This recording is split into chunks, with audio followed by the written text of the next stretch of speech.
people, welcome to my YouTube channel. My name is Nomsa Mshongo. Yes, Mshongo, previously known as Cylinder, but now I'm married.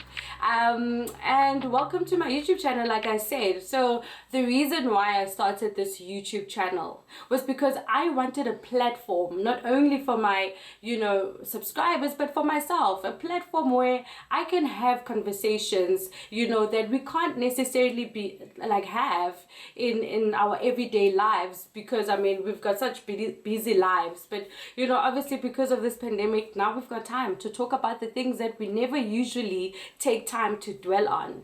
I'm a big believer in the fact that conversations are often catalysts for change and for healing. So this is why I've created this platform, to have those conversations that require us to think deep and require us to dig deep within ourselves. So that's what the channel is about. And I can talk for the rest of my life. I love speaking. Anyone who knows me knows that I can speak forever about anything. But when I don't know a topic, or if I don't know anything, I'd rather not comment.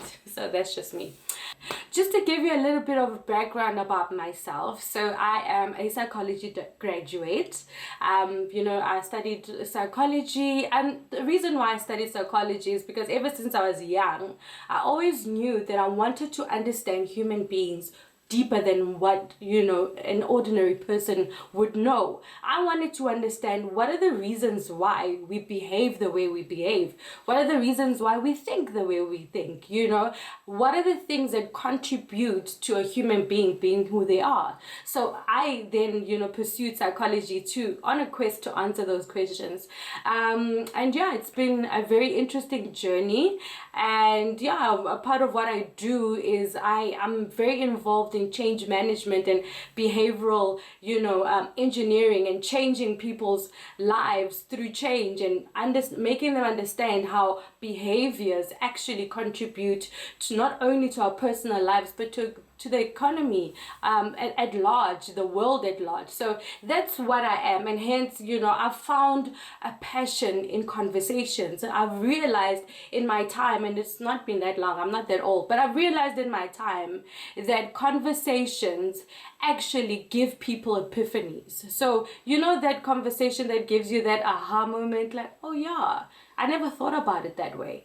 This is what the YouTube channel is about, to have us talking about conversations that will give us epiphanies about who we are and why we're here in the quest for, existence, basically, looking for existence. Anyway, so today's topic is an introduction, basically, to why this YouTube channel is here. And my first topic today is conviction. Not conviction as in preach, woman of God. I'm not finished preach. So I just want to talk about the importance of conviction. Why is it important to be convicted in everything that you do?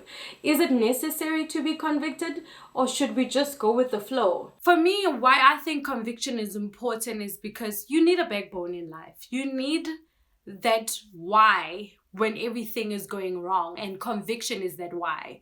I believe that conviction is a driving force in your everyday life. If you're not convicted about what you're doing, you're just going with the flow and going where the wind blows. But when you're convicted, you understand why is the reason I started, and you then can withhold the storms that life may come may pass at you. And for me, that's why I think that conviction is important. Without conviction, you've got no reason to even wake up in the morning. But when you're convicted, you're so tied to your purpose. When you're convicted, you understand this is my destiny. I need to do this because I'm so convicted in me. So an example of what I mean is, and obviously I haven't gotten this conviction thing 100% correct even now, but constantly trying to sharpen my understanding and sharpen my inner voice to say, what is my inner voice saying? What is God saying? How is God speaking to my subconscious, and how am I interpreting that to my conscious? And so, an example of that was how I met my husband. So I met my husband in third year. Well, he was in third year and I was in first year. So I was a little kid, you know, like I didn't even know what it meant to fall in love, I think. Well, you know what I mean. And I saw this third year guy, and you know how it's like, yo, us first years, we like these older men. But for some reason, I really felt convicted that this guy's going to be my husband. I've never met him. I've never spoken to him. He even graduated. And I didn't know that that was a conviction. You know, I just thought to myself, I'm probably going crazy and it's wishful thinking. But fast forward, it happened that my husband, you know, back then asked me out and we became boyfriend and girlfriend, and today we are married. Okay, cool. And then after how we got married again was a matter of conviction, because I remember when we were preparing ourselves to get married, we went for marriage counseling with our pastor, Pastor Jim Bent and Jimoke Bent, and they sat us down and they asked us, when do you guys want to get married? And we said we want to get married in 2019. However, if our plans don't go well, we can postpone it to 2020. And you know, our pastor said something very, very profound. He said, when you have been convicted to do something, often God gives you a window period where you can do this. The grace is sufficient. The anointing is there. The provision is there. And if you don't take that time, or if you don't capitalize on this opportunity God has given you, it will often become harder to do it at a later stage. Shoot. And that for me was like, yo, okay. So he said, if you are convicted that you ought to get married this year, I would advise you to do it this year. It wasn't to rush us. It's just a matter of, are you convicted? If you're convicted, then it's not a rush. It's go ahead and do it. Stop procrastinating, because procrastination causes us to miss our moments of grace. And so, you know, we went ahead, and it was difficult planning our wedding, you know, getting the funds, but we saw God providing for us. And hello, we got married 2019. I sit back and I ask myself, had we not used that opportunity to get married when God has given us the yes and the go ahead, were we going to get married in 2020? Yes. So I'm like, if we did not listen to that conviction last year, 2019, where would we be now? We wouldn't be married. So what I'm trying to say is, if God has convicted you to start that business, to buy that house, to, you know, open that YouTube channel, start that YouTube channel, go ahead, because there's always a period, a window time where the grace is there, the anointing is sufficient for you to start whatever you need to start. Oftentimes we're so afraid to start something new or something out of the ordinary because we are so afraid of what people will say. Don't be afraid about what people will say. Rather, be focused on whether you're convicted or not. Oftentimes we're afraid because we're like, oh, what if people say, I'm too young to start a business? What if they say I'm too young to get married? What if they think this business idea is not smart enough?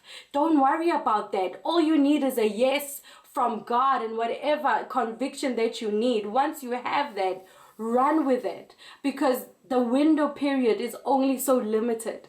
The grace is so limited for that time. I don't know how much turmoil you might have to fight to get it done on the next time. So when you have been given the conviction to do something, do it and see how that goes. I think it goes hand in hand with obedience. It's so important to obey that voice that speaks to you, to say, now is the time. It's time now. Go ahead, pursue what you wanted to pursue. Pursue your dreams. I saw this one meme that says, stop worrying about looking stupid, baby girl. Go ahead and go and fetch your dreams. Go and fetch your dreams. Don't be worried about what people might say. And if you're going to be basing your decisions on what people might say, you know, you're so worried about, okay, if I fall in love, what if this relationship doesn't work? Really? Go ahead, fall in love. And if you want the world to know that you're in love, let us know. Stop being afraid about if it fails. Yes, I know that it's not easy to accept failures when they come, but then don't restrict yourself to live the best of your life because you're so afraid of the failures that might come. Sometimes and oftentimes, the failures in our lives bring us down, and we're so afraid to try again. Don't ever be afraid to try again. So that's basically my thought about conviction, is that conviction often happens not once in a while. Conviction is not something that happens every time, and once you have that conviction, enhance it, embrace it, so that you can know that whatever you're starting with a conviction. Conviction is the driving force to your purpose. If you're convicted about something, then your purpose will be clearly defined. Conviction is a driving force of your destiny. If you know that you are destined for it and you're convicted by it, then the chances are you will reach your destiny. So this conviction is a driving force for everything. It's your backbone in everything. It's the thing that keeps you going when the why seems to be fading away. Why did I start? It's like someone who starts a weight loss journey. If you're convicted that you really want to lose the weight, then the pain that comes with going to the gym and losing all that fat will be worth it, because you know your why. Let your why be clearly defined, and let your why not include people. Let your why say, I'm doing it because I know I'm called for it. I know I'm destined for it. I know I'm convicted for it. Then everyone else will follow suit, because we can't wait for people to give us a stamp first, then we run with it, because everybody's on a journey. We all on a journey to discover ourselves. So I hope that's something worth thinking about. I took it a little bit easy for now, but hopefully you guys enjoyed this, and this was a conversation worth having. Comment, send me comments. Let me hear, what do you think about conviction? Why is conviction important to you? Let me know, and let's talk about it. And if you've got any questions, obviously we might not agree with everything that I say on my YouTube channel. I absolutely respect that, but let's have conversations. Let's comment on my video, and let me hear what you think about today's topic. And I hope to see you guys soon. I will be sending you guys more conversations with Nomsa, and it's gonna be nice. And there you have it. That's the conversation of the day.